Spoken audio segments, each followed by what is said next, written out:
فضيحه جديده من فضايح الاتحاد الافريقي، بس المره دي مش فضيحه، المره دي فجر باين وعين بسحب اللقب افريقيا من السنغال ونديه للمغرب. فوزي لقجع يا جدعان، ايه ده؟ ايه الراجل ده؟ ده دقر ودقر على اي حد. ده يا جماعه احنا على كل مرور الفساد في تاريخ كره القدم مش هنشوف اوسخ من اللي بتقدمه لنا الماما افريقيا وقاره افريقيا بتورينا دروس في الفساد. انتوا ما شفتوش فساد، انتوا ما تعرفوش حاجه عن الفساد. الفساد الحقيقي في الفجر البين العين اللي احنا بنشوفه المره دي.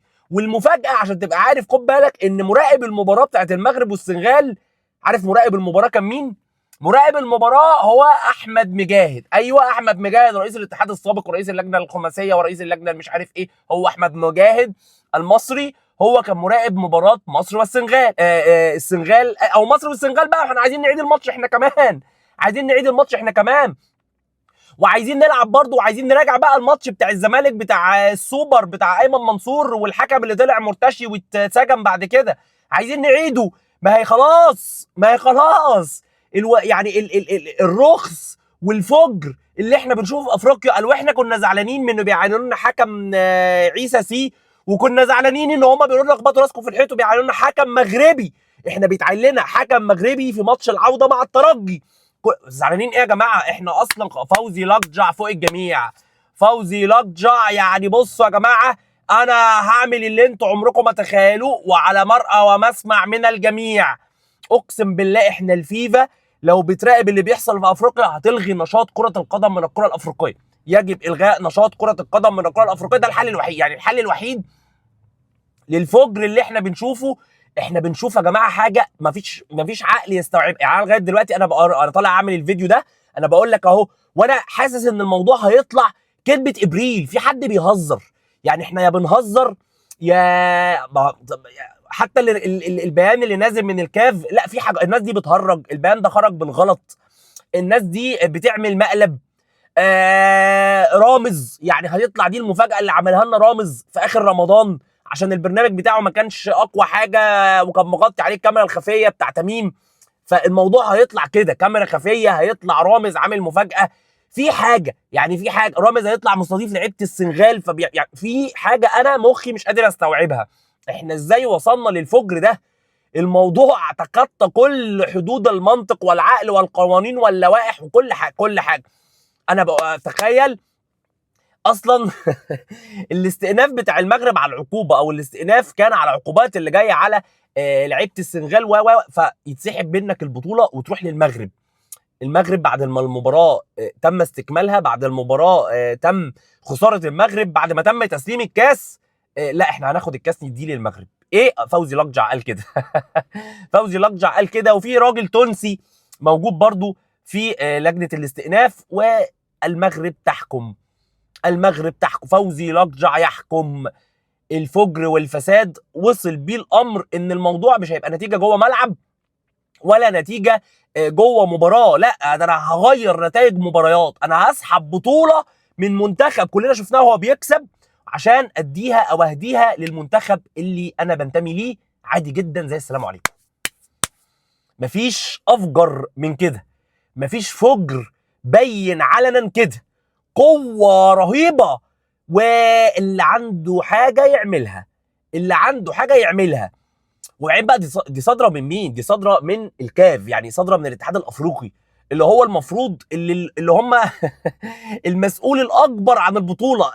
طبعا مخك مش هيستوعب اللي انا بقوله. انا لغايه وقتنا هذا انا المفروض ما بهزرش، ولغايه وقتنا هذا هيطلع بقى رامز، هيطلع تميم، هيطلع الكاميرا الخفيه، هيطلع مقلب، هيطلع كذبه ابريل، ولكن هو الواقع ان البطوله اتسحبت. تقول لي بقى ازاي؟ تقول لي ما اعرفش غير ان فوزي لقجع ذكر وده اللي عندي، والكل يخبط راسه في الحيط. فكره بقى ان انت تقول لي اصل انا خلاص بقى، يعني تعين لي عيسى سي، تعين لي مغربي، تحرمني من جمهوري عشان شويه ازايز اتحدفوا بدل ما تغرمني فتحرمني من جمهوري؟ ده انت ده عادي، ده عادي. ده الحمد لله ان انت ما طلعتنيش بره البطوله. يعني انت كده كان ممكن الاهلي نلاقي مثلا ان بعد ماتش الجيش الملكي ان تم عقاب الاهلي باخراجه من المشاركه واعتبار الجيش الملكي هو اللي صاعد، يعني ما ده اللي كان ناقص، او ده بقى اللي ممكن يحصل. يعني انا يا حول ولا قوه الا بالله، شيء لا يتحمله ولا يستوعبه عقل بشري، في قد ايه احنا بنعيش في فساد وفجر مع الاتحاد الافريقي. وزي ما يكون قدرنا ان احنا نكون موجودين في هذه القاره اللي الموضوع فيها بيتحكم فيه اشخاص بشكل اقوى مما اي حد يتخيل. اشخاص ممكن تغير مصير ماتش انتهى. طب ويعدوا لنا ماتش السنغال يا جماعه، ويعدوا لنا ماتش الزمالك، والزملكاويه برضو عادي روحوا برضو قصه نادي القرن اللي انتوا عايشين فيها وهمها دي برضو روحوا بقى، ما خلاص ما هي ظبطت. يعني كل شيء جايز وكل شيء ممكن.